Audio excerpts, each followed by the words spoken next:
We're learning more about the man the FBI says is responsible for the New Year's Day terror attack in New Orleans. 14 people killed, dozens more were injured when that truck intentionally rammed into a crowd of people in the city's famed French Quarter. And as Katie Weiss reports, the attacker was then killed by police in a shootout.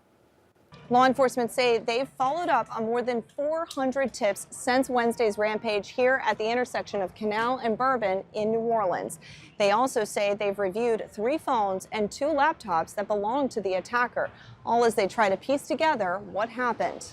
The FBI now says the driver who plowed into a crowd of people in a pickup truck in New Orleans on New Year's Day acted alone. There is just nothing to indicate through call records, through anything on those devices, through interviews, through anything in our systems that he was aided in this attack by anybody. Investigators called the actions of Shamsud-Din Jabbar an act of terror, saying the U.S. citizen and Army veteran proclaimed his support for ISIS in several videos he posted shortly before the attack.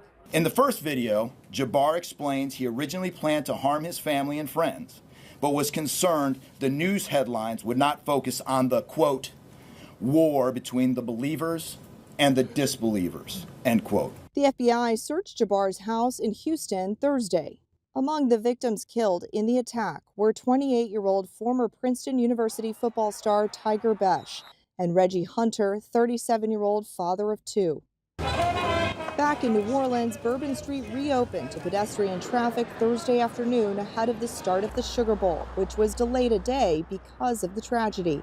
No terrorist is ever going to derail life in the United States. And I think that's what we want to do today is really enjoy this game in memory of those people who lost their life. We have a record of being able to show we can provide safety, and we're going to do that again. Police say they've ramped up security, including adding heavier equipment to block the intersections. Now, the FBI also says that Jabbar placed 2 improvised explosive devices in coolers and placed them near the scene here. They found both of those, and both of those devices were rendered safe where they were found. Katie Weiss, CBS News, New Orleans.